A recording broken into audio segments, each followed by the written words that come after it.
Bienvenidos a la exposición Adiós Pikachu del artista Marco Arias. Estamos acá en el MAC de Quinta Normal.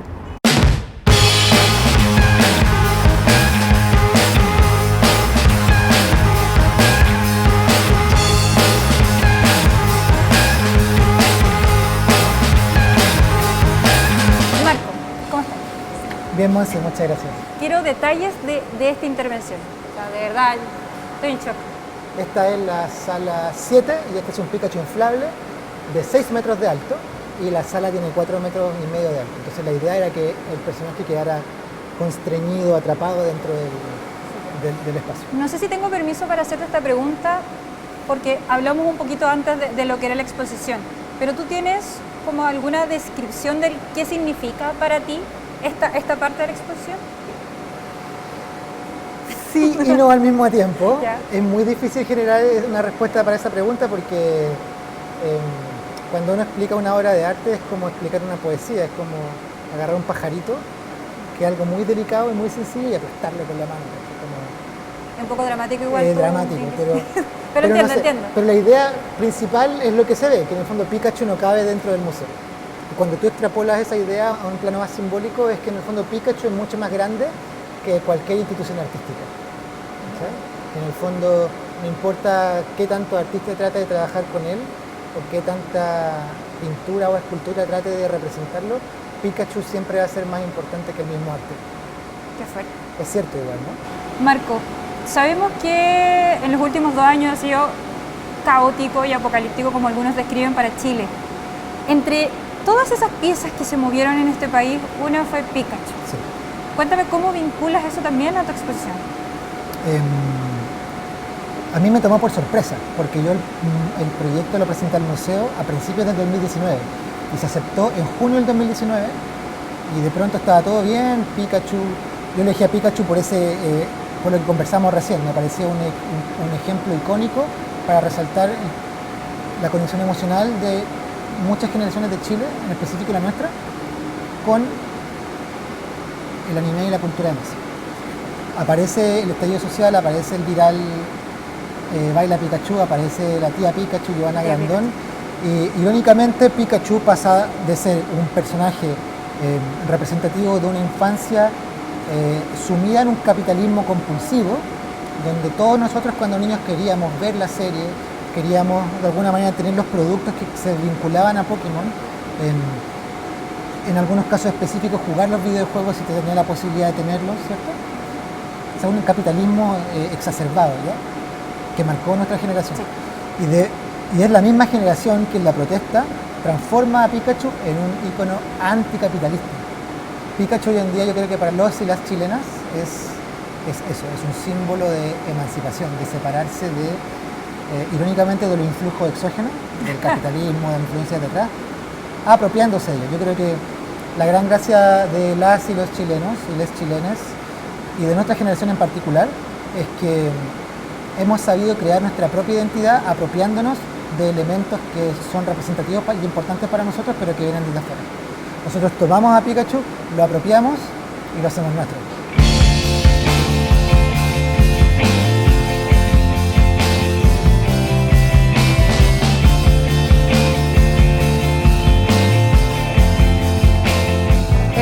Marco, cuéntame más detalles de esta parte de la exposición, en especial en esta carta. Ah, ya, sí. Para mí es muy importante dedicarle también esta exposición a mis amigas artistas. Siento que la labor del artista hoy en día es muy importante y se fortalece desde lo relegado que estamos en la sociedad, como que a nadie le importa mucho el arte. O sea, pensando con el contexto de pandemia.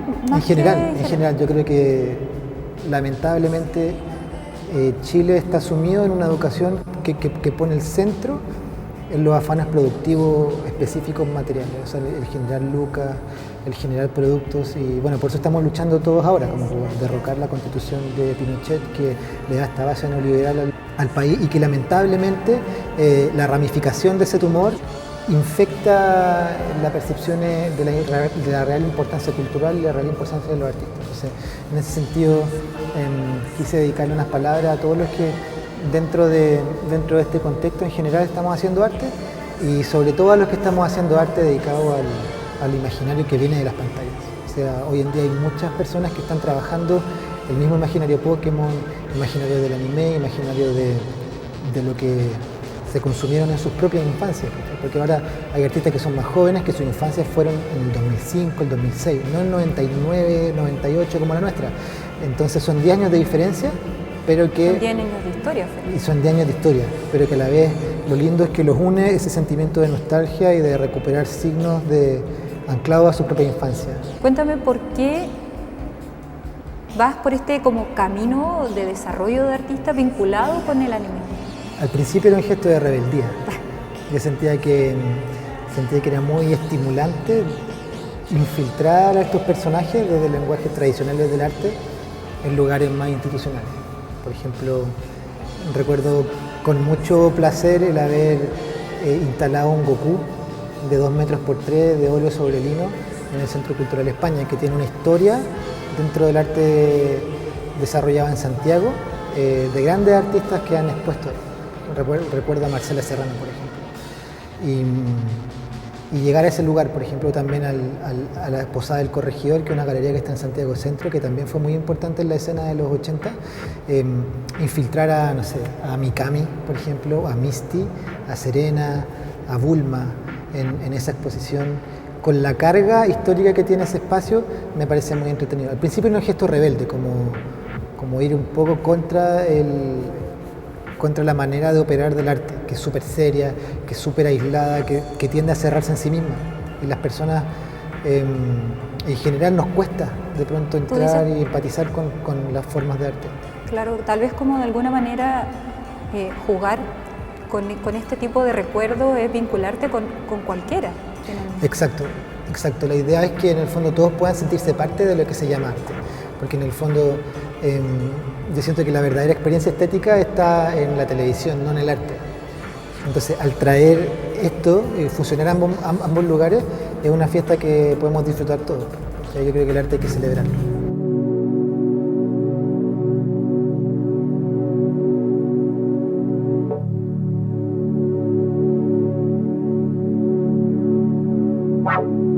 Vamos a lo más serio de tu montaje.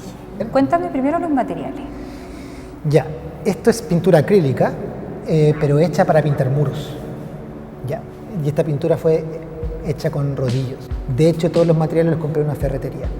¿Acá? En Londres. Y fue pintado por partes.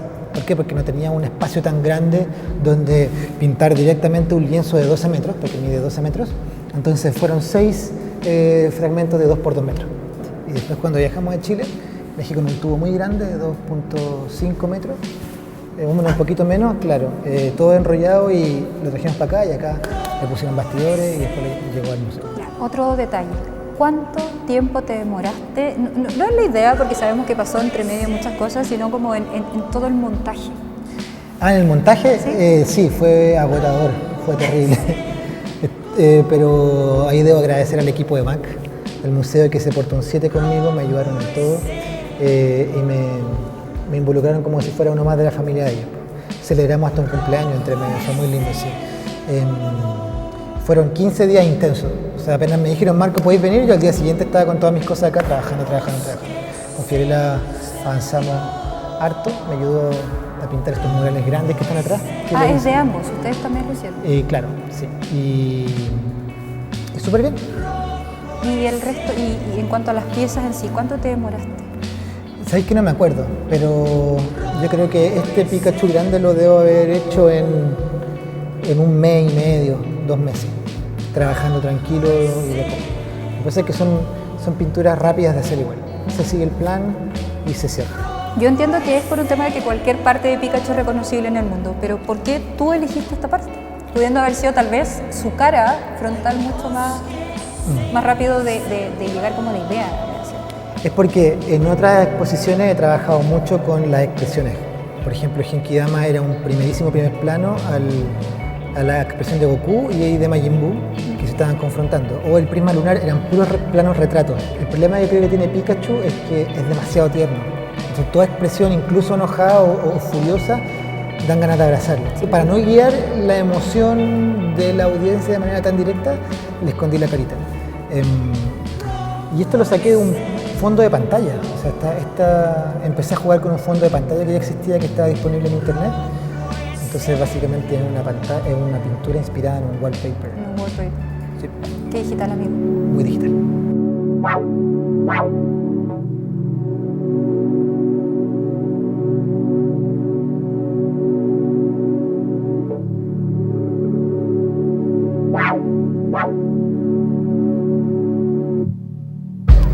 Mira, esta es la parte en que Ash se amurra. Aunque se da cuenta que Pikachu tiene que quedarse con sus amiguis. Pero Pikachu viene a buscarlo y le dice: hey, chicas, ¿a dónde van? Vamos, continuemos con la aventura. Y este va y le dice: no, lo siento, No, amigo. es hora de separarnos. Te dejo ir. Sí. Y él es como, ¿what? Es como, ¿What? ¿qué estoy haciendo? Hay que ganar la liga, idiota. ¿Qué weón?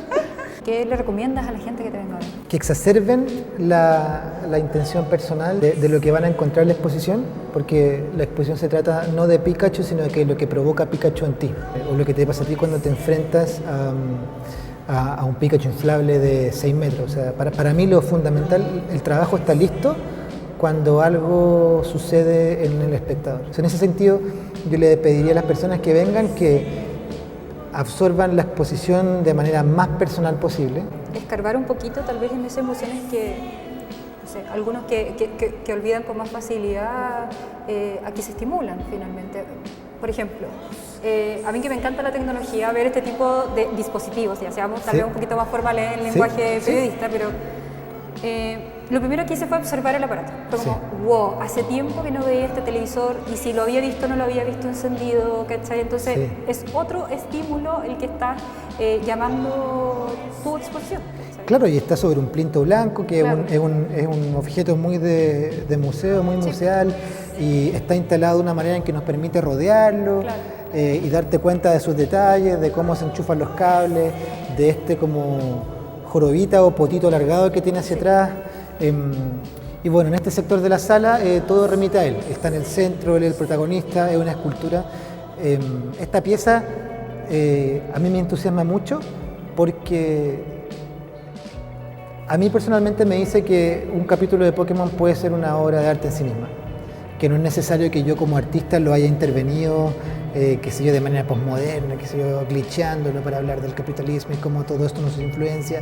No, es simplemente un capítulo de Pokémon de principio a fin y todo lo que sucede a uno que lo ve es la obra en sí misma. ¿Entiendes? Y además también porque una cosa es conectarse con los recuerdos y otra cosa es como volver, o sea, te concentráis mirando este capítulo y obviamente los ojos de tu yo adulto son muy distintos a los de tu yo niño. Sí.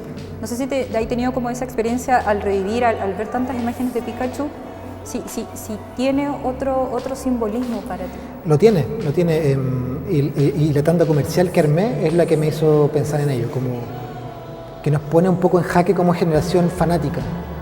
En el fondo... ¿Como cuestionarlo? Sí, si es bueno o malo también. En el fondo es que no es cuestionar su bondad o su maldad, sino que en el fondo lo deseamos. A través de los juguetes, los videojuegos, las cartas que tú decías que te las mandaron de Santiago. Sí. En el fondo no es Pikachu, es la idea del tener.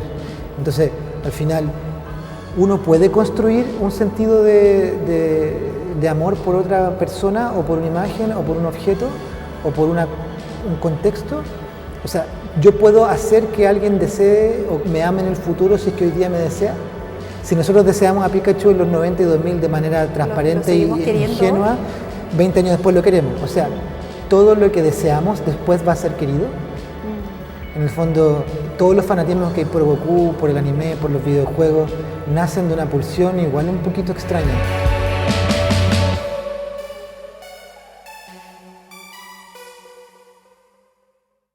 Recuerden que la exposición Adiós Pikachu va a estar acá en el MAC de Quinta Normal hasta finales de enero. Y si quieren conocer más detalles de cualquier pieza, pueden visitar la página adiospikachu.com. Y si quieren seguir al artista, lo pueden seguir en todas sus redes sociales como @marcoarias. Nos vemos. Y corte.